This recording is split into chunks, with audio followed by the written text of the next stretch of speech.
Good morning, good afternoon, good evening. Good day. Hopefully it's good. Good day, wherever you are, however you may be listening. Thanks for joining Dee and I on this episode of All Angles Asked. It's been a couple minutes again, but that's okay. How's everything going with you today, Dee? Oh, it is fantastic. And yourself? Fantastic day. Yeah, so we were just talking a little bit about what path we might go down today. At least where we'll start. Yeah, that's a accurate estimate. And that's kind of what we do with this podcast is we start with an idea and we just ask questions of each other and we follow the breadcrumbs. We'll talk about that a little bit as well. And so tell the story that you just told me about the dream with Mhm. the student. So, I've been doing some work at as a substitute teacher, and I will admit, I live in a real small bedroom community in West Texas. There's 3,600 people that live in my town. Um, and uh, I signed up to be a substitute teacher, but after a handful of substitute jobs, I really found the campus that I wanted to spend my time and my energy with. And so I've done it's the junior high slash middle school, sixth through eighth grade. I've done one gig with the intermediate school, which is third through fifth grade. And after that experience, I was like, no, not doing that again. And I'm not necessarily willing to go down the high school route because all most of the kids in high school are too cool for school, and I don't really have time for that. So all of that to say, I've spent a lot of time last semester and this semester at the junior high, and I've built some relationships with the kids. And so yesterday I was the PE teacher for one period, but then towards the end of the day, I was asked to go to the DAP building, which is the place that the kids go that they've gotten in trouble. They've gone to ISS, in school suspension, where they're sitting in a room with like four or five other kids and they can't talk. They just have to work all day. If they get in trouble in ISS or they do something so bad that they get kicked out of ISS, they go to the DAP building, which is its own building outside of the school campus. I guess technically on the school campus, but it's outside of school. And it's basically like a lockdown. And it's the step before going to uh, permanent suspension or juvenile detention.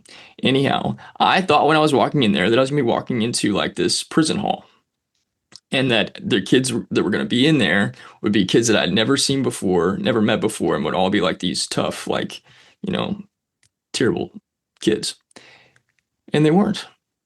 There was one kid that I hadn't met before, but I'd seen his name on several roll streets.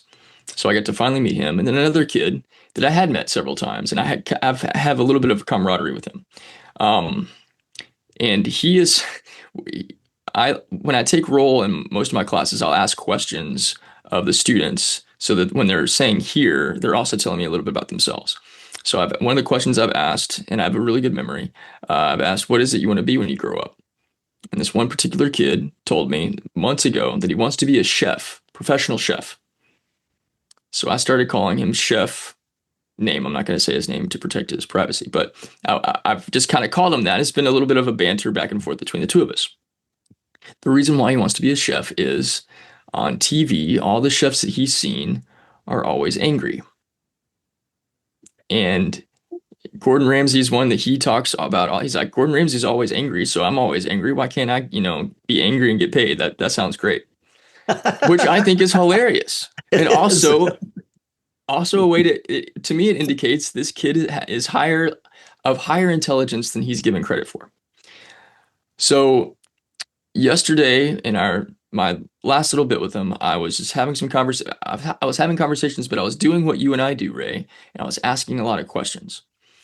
And I've found that even with middle school kids, if you ask them questions and you listen to what it is that they have to say, they will not only like you, but they will realize that you like them. and there'll be this camaraderie that gets built. And so you don't have to be this firm disciplinarian where you're barking orders at them all the time because they know that they're valued. So one of the things that I communicated to this particular student was that whatever our beliefs are, when we become aware of our beliefs, we can change those beliefs. We can tell ourselves a different story, and the reality around us will change.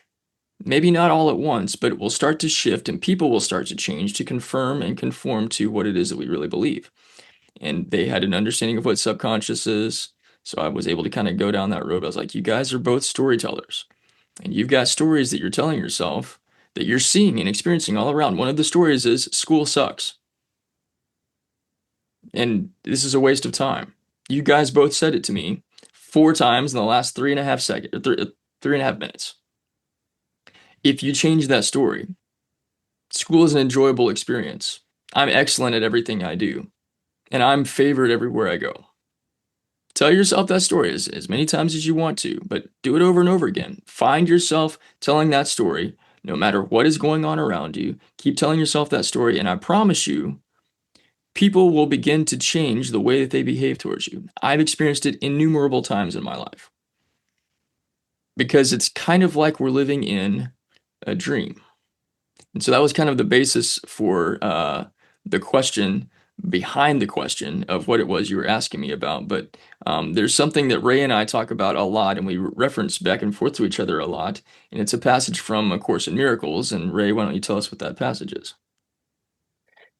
So there's a passage in A Course in Miracles, and it's fairly close to the beginning, and I don't have it word for word, but it references Genesis 2, and what it says in Genesis, in the creation story, it says God caused a deep sleep to fall upon Adam, but it never said he woke him up. And I found that to be very profound, because I often, when I'm studying scripture, I try to sometimes look for what's not said as much as what is said, Mm-hmm. because you can learn a lot from that. And you and I have talked about different examples of that are pretty interesting. But it's like, what didn't get said that might actually open up a different possibility, right? Another angle that we can look at. Like, how many times have you felt like you were living in a dream? And I think we can all relate to that, to if we stop and think about it. I mean, I've actually heard people talk about it before. I mean, the whole Matrix movie series was Mm-hmm. made off of that concept that we're in a simulation. And then when you see that in the Course in Miracles, and of course there's a lot of people that think that Course in Miracles is blasphemous or whatever, and I'm here to tell you right now, and we'll probably end up talking about this as time goes on, I have yet to find a scripture, when I do the root word analysis and look at what the verse actually says, not what I've been taught that it says, not Mm-hmm. how it's been weaponized for control. What the verse actually says in the original language, I've still to find a verse that does not align with A Course in Miracles, or that A Course in Miracles does not align with. I'm still searching for that misalignment. So to me, it's one of those things that's like, I just don't get why something is different, says something different than what you believe, so it automatically must be heresy. I don't go back and say, now wait a second, time out. How do I know? How did I prove to myself that what I believe is the truth and not just the truth that somebody told me was true?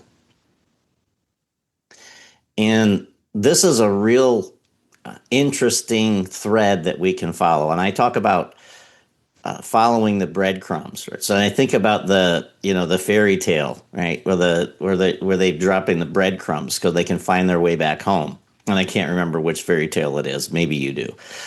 But there's we usually think of things as we're always so focused on the next thing. We're always so focused on what's going to drive us forward. We never stop to think, well, maybe we just need to go back to the source. And because going back to the source is really is counterintuitive to our society and our culture. What do you mean go backwards? Mm.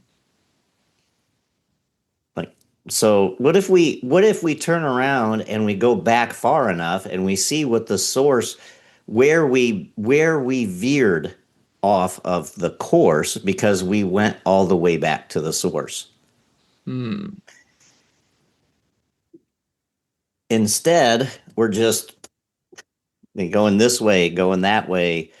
uh, it's like a spider web. We don't. It's trying to remember everything that we don't even need to remember.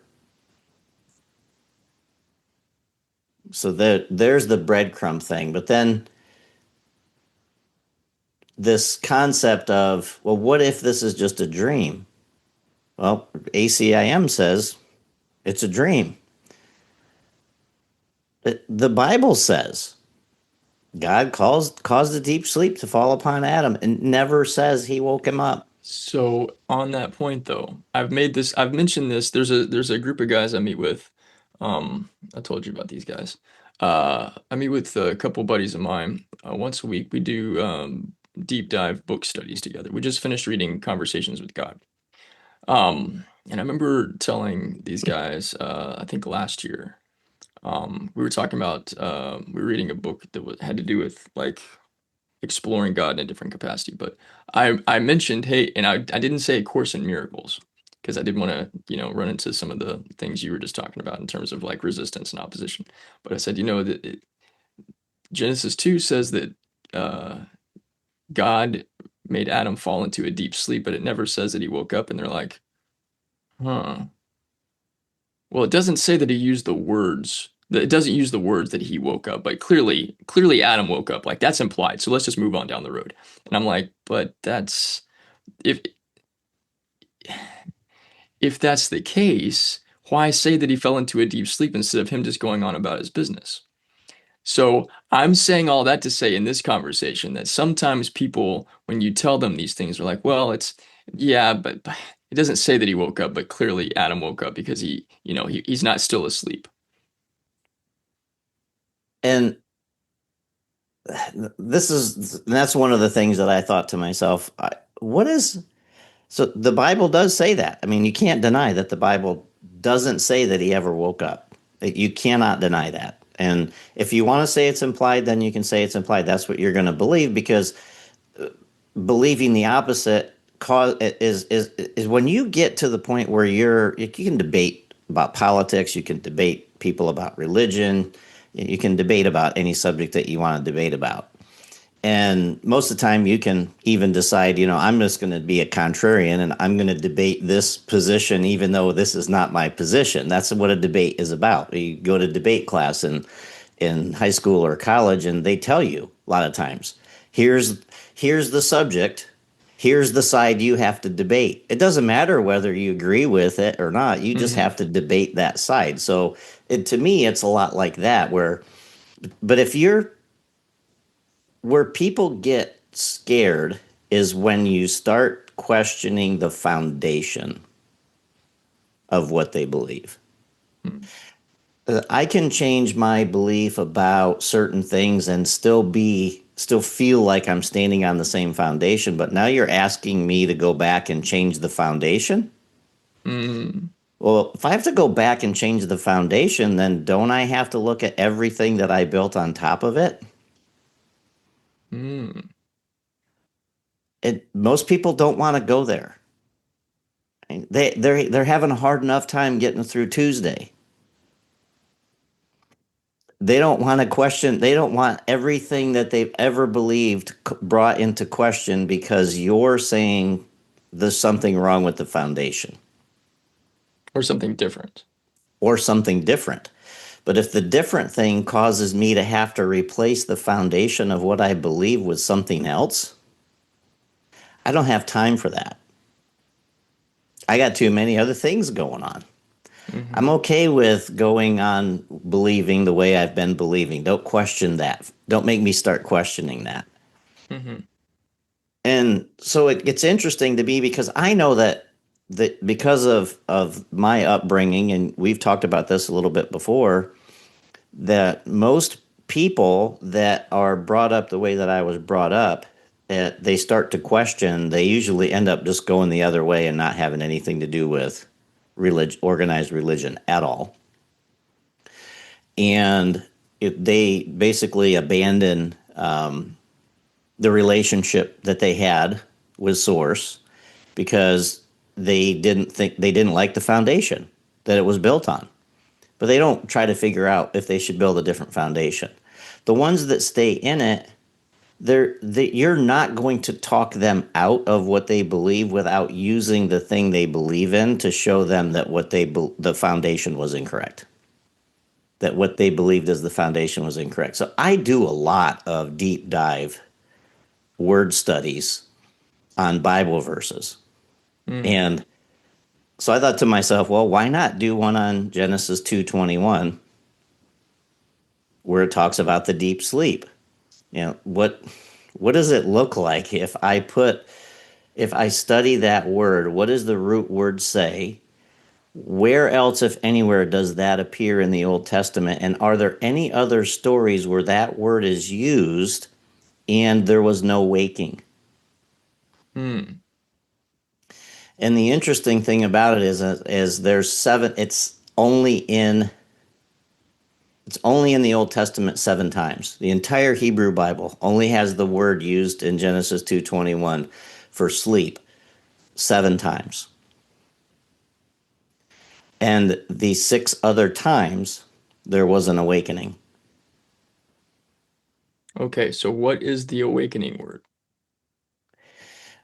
This is where the so the standard Hebrew word for sleep is, and I'm gonna torture these. I don't speak Hebrew, so is Shena, Shenah. That's the standard Hebrew word for sleep. However, the word that's used in Genesis 2:21 is tardema, Tardemah, and that's reserved for specific God-induced altered state.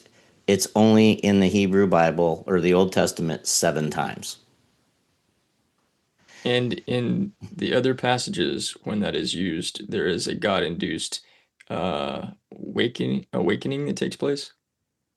There is an awakening that takes place in every other instance where it's used. There is a awakening, and I mean I have a whole word study on this where it talks about it. The This text actually uses both words in different places. So we have, but it's just so interesting to me that we have this word that's used for a God-induced altered state. You call it sleep if you want to, but God did not wake Adam up. There was no awakening caused by anyone. Never says Hmm. he woke up. And the other 6 times, there's an awakening of some kind.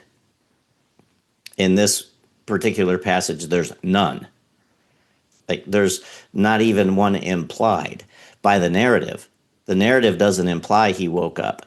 There's another spot where it's where the waking is implied by the narrative. So the way the story continues, the awakening is implied.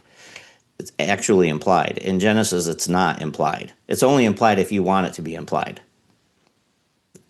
Because you want him to wake up because you want him to be awake, and not be awake or not be asleep. So not be asleep. from a ideological or kind of reference point, can you name off some characters that went under this um Sheena sleep that was God induced in the Old Testament? Right. So it talks about it in Genesis 15 with Abraham, the covenant vision. In 1 Samuel 26, it talks about Saul's camp, where Saul's camp all fell asleep. Mm, In Job, it actually twice in Job, Eliphaz, his vision, that was a revelation received in night vision during Tardama, or the God induced altered state.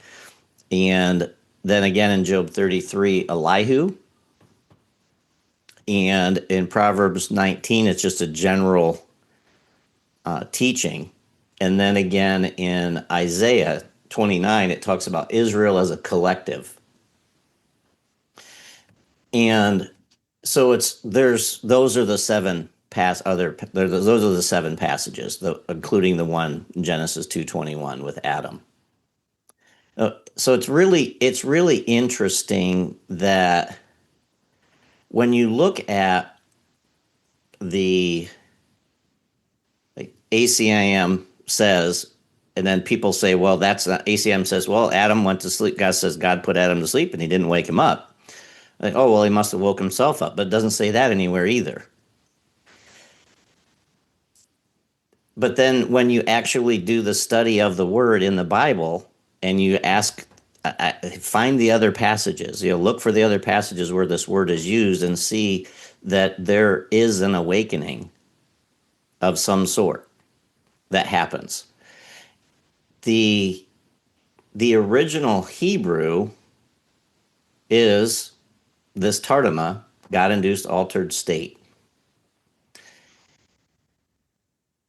The absent of the waking is structural within the word.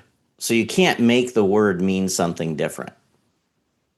Like God, if God induces an altered state, then who has to uninduce the altered state? God, So if God caused the dream to happen, then who needs to wake the dreamer? God. Why wouldn't it just say that? Okay, so that it's leading me to ask, are there other places inside the creation story or in other places inside anywhere Adam is one of the main characters that describes him going to sleep?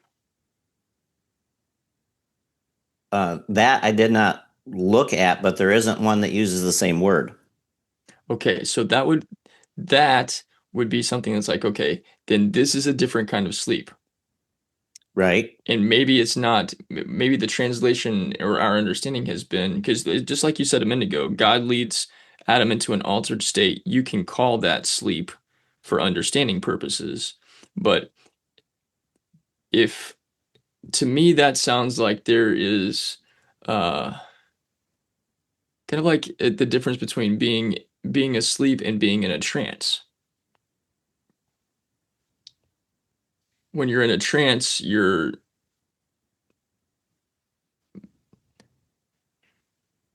can seem to have more of an like awareness than you are when you're, conked out, totally out, snoring, sawing logs, all that kind of thing.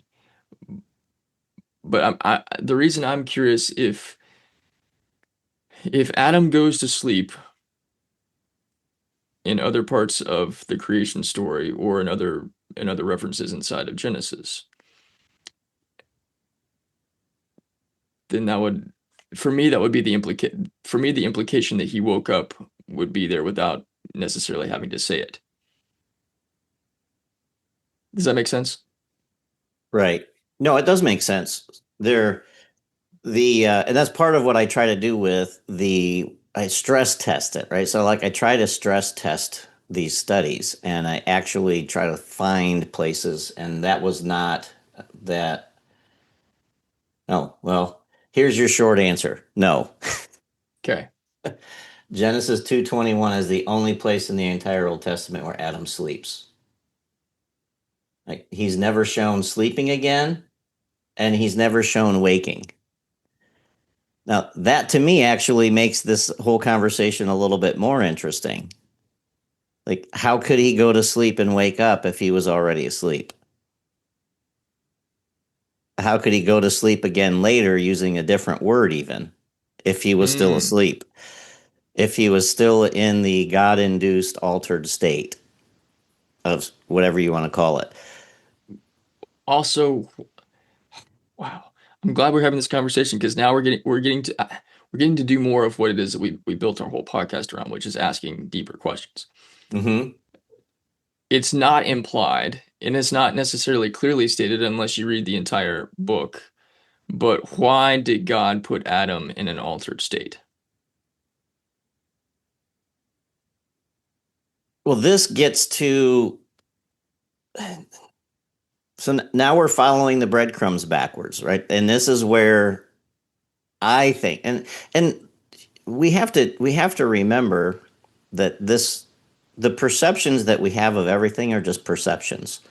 So when I'm looking at it, like I'm looking at it from the viewpoint that I have, but I'm following the crumbs backwards. So I'm looking at this like this. There was a moment where an idea had to enter the mind of Adam that made him think he was separate from God.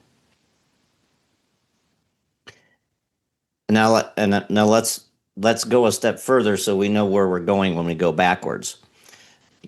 There's really in my mind there's you can say people will say there's limiting beliefs, right? We have limiting beliefs, and then they might categorize it as there's three main limiting beliefs. I've heard that before, but I think it all really boils down to one, and that is I am not enough. Hmm. And I mean, you can fill the blank in before enough with anything. I'm not good enough. I'm not strong enough. I'm not fast enough. I'm not smart enough. I'm not blank enough. Whatever it is just, I am not enough. It's not I don't have enough. It's I am not enough.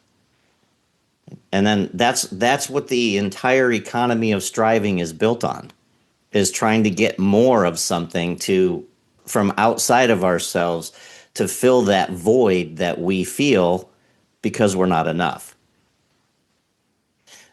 Everybody feels it. Everybody. There's very few people who have walked the face of this earth who didn't live under I am not enough Hmm. in one way, shape, or form. And so this is a whole nother conversation. But in order for I am not enough to take root, the ground had to be fertile. Hmm. So, like if I say, D, you're a giraffe, you smiled. Why? I've got a really You, long neck, and I've played that joke around a little bit. It's a banter, but I appreciate the animal reference because I'm like, oh, I've heard this before. but you're not. You're like, well, that's silly. I mean, I can look in the mirror and see I'm not a giraffe. So that there's no fertile ground for that to take root. But if I say something to you that makes you feel like you're just not quite enough, Hmm.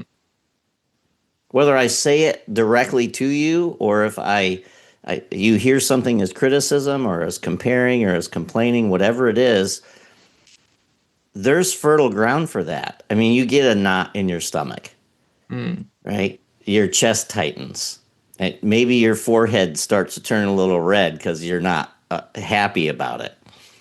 But the reason that can take root is because the ground is fertile. But what could make that ground fertile? I am not enough is the serpent's promise. The serpent's promise is based on I'm not enough. Hmm. In order for Adam to believe that he needed, and we're not debating whether or not it was actual fruit. We don't need to worry about that. But everybody knows the story of Adam and Eve and the serpent in the garden.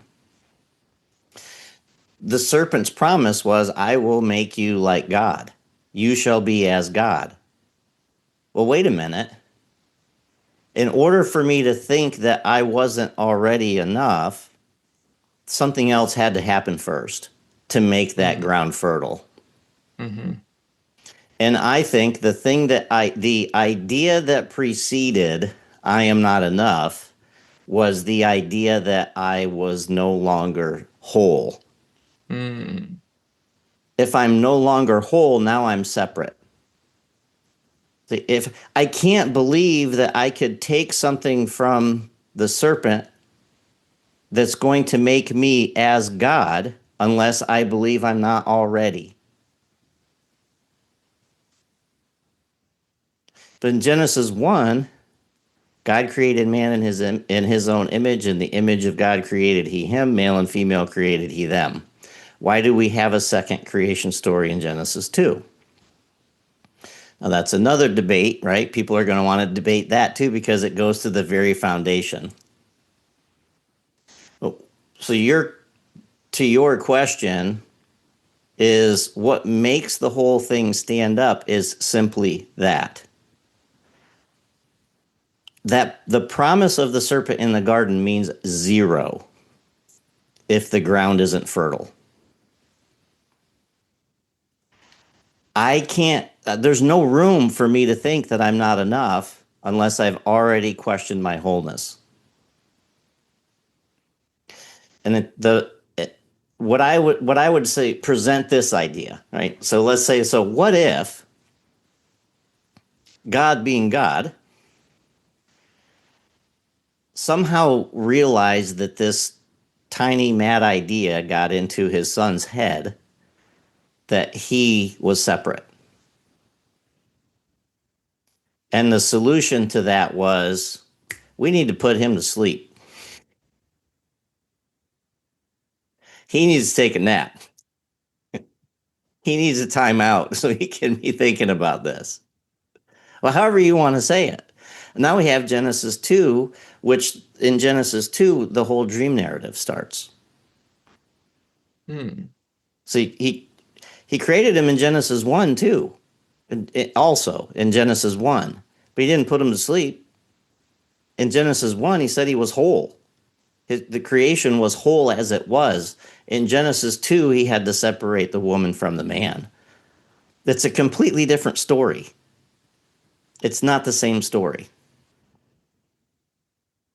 You can argue till your pants fall off that it's the same story. The Hebrew doesn't support it. So there's two different creation stories. Which one are we living in? The second one. We're still asleep. And so what is the purpose of the sleep? There's I am not God to be able to answer the question specifically, right? So what I'm doing now is I'm answering your questions the best I know based off of the studies that I've done. So when you ask the question and I give you an answer, I don't know that to be the truth. I know that to be my perception of the truth now compared to what my perception of the truth was before. But I also have a really hard time finding things that say it's wrong. Right? Just most of the time, it's wrong because I want to make it wrong. Even if it feels right, I want to make it wrong because I don't want to have to change. Okay. So why sleep? Well, why a dream? I don't know for sure. I can't say for sure why did God cause a deep sleep? What was the choice? Why was that choice made? What I do know is that everything within the dream contains his memory, God's memory. It has to because it's the Son of God that's dreaming. And the Son of God was created in God's image. So if the Son of God is dreaming, everything within the dream has to contain God's memory. But the farther we get from the source, the more it seems like that memory fades. Okay. Was Jesus awake or was he asleep? This is where I think it gets interesting is it actually awake in the dream, or is it more like lucid dreaming? When I realize I'm awake, when I realize I'm in a dream, and now I understand that I have control over the dream. So it's Inception. So it's inception then in that case. Okay. And so you asked the question, and really that's a question in my mind too. Is as what I think it relates more to like inception, like asking Mm, about Jesus. So when somebody is awake in a dream, are they're still in the dream? Right? You can be awake in a dream or asleep in a dream, but you're still in the dream. You can mm, be conscientious or lucid dreaming. Right? There's people that say you can control your dreams. That's lucid dreaming. I can tell my dream what to do. I can tell my dream what I want to do in it. I mean, mm-hmm, there's people that have been shown to be able to do this, and I think there's actual science behind it. mm-hmm. It's still a dream. Everything still happens inside of the architecture of the dream. And then I think, oh man, it's so vivid. It's so detailed. It feels so real. And like, well, can you imagine how much clarity would be inside of a dream, the dream of the Son of God? you you have the mind that contains all power anywhere, dreaming. That dream can get pretty real. Mm, Dreams always feel real from inside them. yeah. Then you wake up. Maybe the dream that you had, it made you sweat. Right? It was a nightmare. Mm, And so you actually your body had a reaction to the dream, but you wake up. It was still just a dream. yeah. So I'm not sure that answers the question or opens up more questions, but it, Well, once you said the architecture of the dream, I was like, yeah, we're very Inception-y today. Because I'm seeing frames and scenes from that movie as we're talking. Um,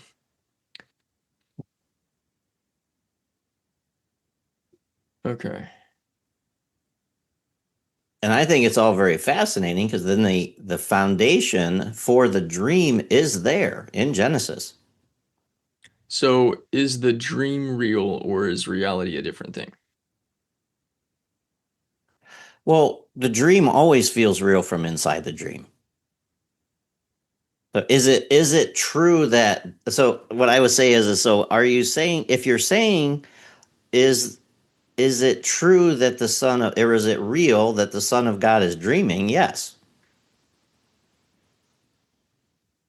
Is Okay, so I guess the dream can be real but not be reality? I guess that leads me to ask, am I Adam? Are you Adam having the dream? Yes. The short answer is yes. I mean the long answer is more of if you think of it like as consciousness, Hmm. we tend to think of everything as the entity we see standing in front of the mirror. Hmm. Right? So are you Adam? No, you're not. You're D. But the consciousness that we share is the consciousness of all. Hmm. So why not? Why would it be so strange if you were? Hmm. So we think of if we think of Adam as a physical entity, no, you're not. But if we think of Adam as consciousness, yes, you are. The the dream everything inside of the dream wants to make everything real inside the dream, including the dream itself. So what happens when we wake up? Well, the funny thing about it is when you waking up is realizing that you're in the dream. You're still Mm, in the dream. You're not changing the dream because you don't get to wake up from the dream or out of the dream because you didn't put yourself to sleep. Hmm. The last step is God's. If he induced the state, then he has to uninduce the state. What is the difference between that and death? There's a lot of places in the Bible where it says there is no death. And death is a whole nother word study Okay. in and of Okay. itself. So, but the Bible itself says there is no death. Like, well, wait a minute, but all over here it says this, like so and so, they died. Like, no, they didn't. I mean, if I believe that, then why do I care about anything? If I think that death is what happens to me, not something that just happens to the body that I've identified with, then what's the point of anything? Hmm. It's like, death to consciousness. Okay, good luck with that. Hmm. The body's just a dream character. And anything can happen to a dream character in the dream. It doesn't mean it's real, it just means it happened in the dream.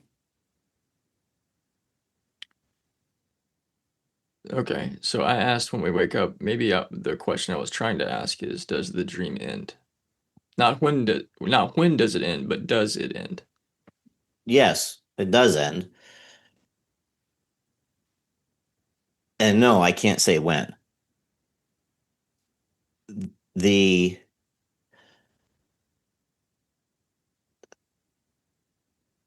what I think or what I think that the final the final step is God's. We know that because the first step was God's. So he induced it, he has to uninduce it. When did he actually induce it? I don't know. I mean, how do you put consciousness asleep? Hmm. I don't know how to do that, but if anybody does, it's God. How do you wake up consciousness? You don't. You wake up within consciousness. You don't wake up consciousness itself. Hmm. So, me waking up inside of the dream and realizing I'm in a dream doesn't change the dream. The dream doesn't care. The dream doesn't care that I figured it out. Hmm. The dream architecture keeps running. But I get to make different choices inside the dream when I realize that it's just a dream. I see. And that when I understand that and I start operating from that is when that's the beginning of awakening inside the dream.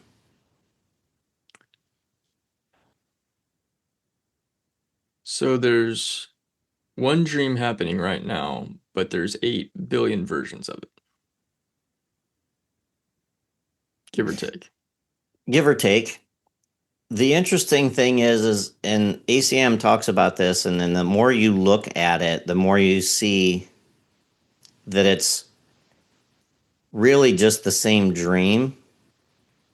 The things with the things around the things that the person, if you look at each of those 8 billion, almost 8 billion people as a separate entity, the things that they're experiencing seem unique to them. But when you break it down to what they're feeling, how they're feeling it, what they're doing each day to get through, it's almost all the same. We just think Hmm. it's different because we see 8 billion different versions of it and we don't see what's going on inside of each one of those minds. Hmm. Every single one of them is running off of the conditioning that I am not enough.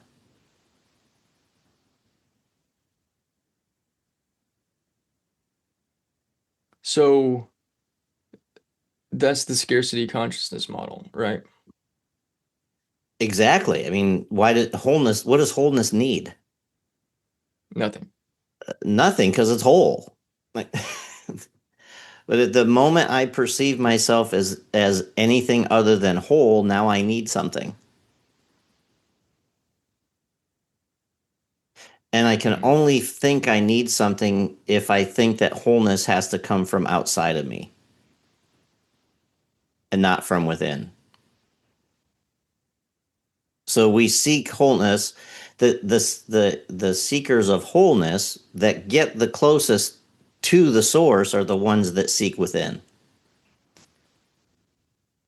Similar to, where the Bible talks about the kingdom of heaven Is within, is right? within you. And that actually, that word within means inside of you, doesn't mean among you. Like a Mm. lot, uh, some religious traditions try to say, well, that it doesn't mean inside of you, it means among you. That's not what the word is. The word is it's in you, not amongst you. Mm. So why do I look elsewhere? Mm.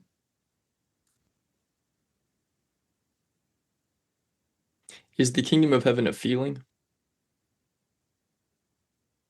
It's this the king. So heaven, and here's how I like to say it, and like I said, this is just how I say it. And there's a lot of years of study that have gone into this. Heaven is a state of being. It's not a feeling. It's not an emotion. And there's things that happen in our lives that we think, well, man, that must be what heaven feels like because it felt so good. Or, man, this must be what hell feels like. And I don't believe hell or heaven are emotions or feelings. I think they're states of being. Hmm. So the state that I'm operating in within consciousness says whether I've chosen heaven or chosen hell. Okay. That's a state of being. That's how I would answer that question. I don't think either one is a feeling in the traditional sense of what because we tie feeling to emotion. Hmm. And I don't believe that it's an emotion because emotions move, right? Emotion is energy in motion. Hmm. They're not stable. Moods change, Hmm. emotions change. Truth just is. So I don't think that's why I say I don't think it's a feeling in the way we traditionally think of feelings or emotions. So within the dream, are we like, are we not supposed to, but is it like, it's obviously our choice, but like, are we destined to or given the charge to reach a certain state? Is that what the dream is about? Or is it different for each person? The dream is remembering wholeness. So it's really the goal is to remember wholeness because we have to get if we're going back to source, we don't have to add anything. You don't add anything to wholeness. You don't subtract anything from wholeness either. Wholeness is whole. So if there's a goal, the goal is not to figure out how to become whole, it's to remember wholeness. Hmm. Remember when I remember that I am not separate, that's remembering wholeness. Okay. Now remember, and now what does that look like, right? What does that look like for you compared to me? It does. I don't know. I mean, that might look different for everybody, but the concept is the same for everybody. How do you remember wholeness? What you have to let go of everything that you've tried to add to it. Yeah. That's where most people get hung up, even with awakening or enlightenment in spiritual traditions.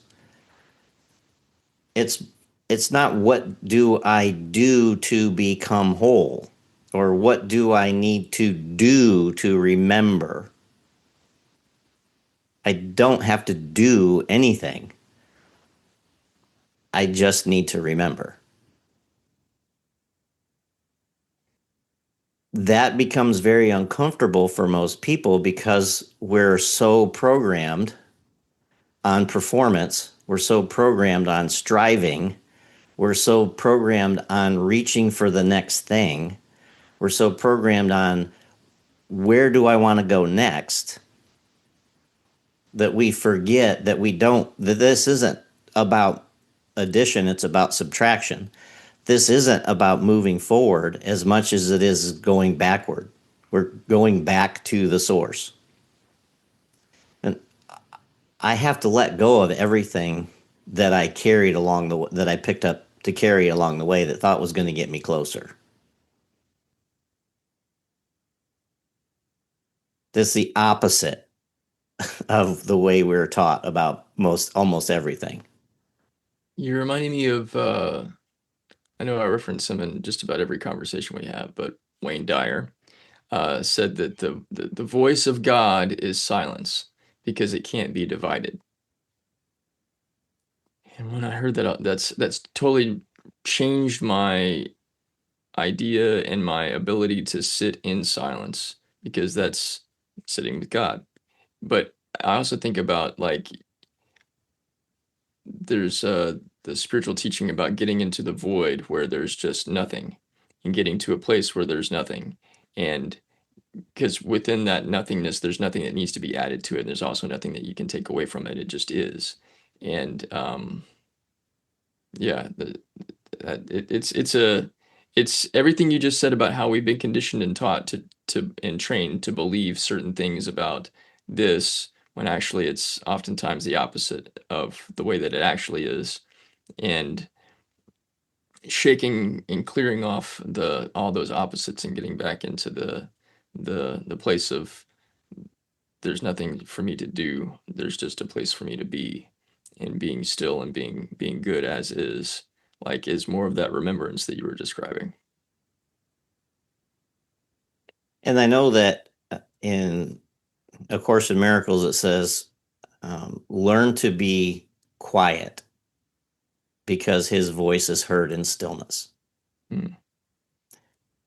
And it's not quiet. The quiet there really isn't talking about noise. Like, look, like you got to eliminate all the noise around you. What the quiet is recognizing that the noise around you doesn't mean anything. Stop assigning meaning to the noise. Is is the same thing as learn to be quiet. Hmm. Like I have to stop assigning meaning to the noise, and now that noise, no, you talk, you know people who can tune things out, right? They could be in the middle of a crowded room where kids are yelling, and they can have a conversation with you like there's nothing going on, and you're just ready to scream and pull your hair out because the kids won't shut up. I'm As an writing your quote example, down because I'm in a place with noisy children quite often, yeah, and that's and so it's not that you have to get to the point where like you putting earplugs in all the time because you're not don't want to hear the noise, because the noise that happens isn't exterior. The noise that mhm. happens that distracts us is interior. Yeah. And you can probably think of examples of that. Well, I think this is also something that's important for people who are or maybe identify themselves as being more creative because I don't know, you're a writer and you're a creator too, right? But there's always, for me, there's always, uh, most of the time, 90% of the time at least, there's something creatively taking place up here. It can get really noisy. And being still and being silent and letting all of that go on its way uh, is a practice. It is a discipline, and it does take practice. Not Being still and being silent is something that I'm still working on, but it has taken a couple of years to get proficient at. So as we're describing this, if that's something you've tried once or twice, been like, I can't do that, and that's your story, I can't do that. Well, give it a little bit more time. I often ask people that they'll ask me a question like, "Hey, what do you think I should do in this situation?" And I'll ask them this question: "So, what does the quietest voice in your head say? Hmm. Not the loudest one on TikTok.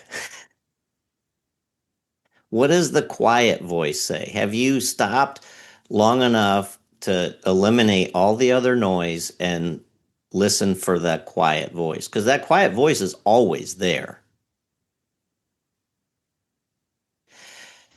The voice of God is always there. Hmm. And that promise is in Scripture. I will never leave you or forsake you. He gave us the Holy Spirit. The Holy Spirit is the voice of God. Hmm.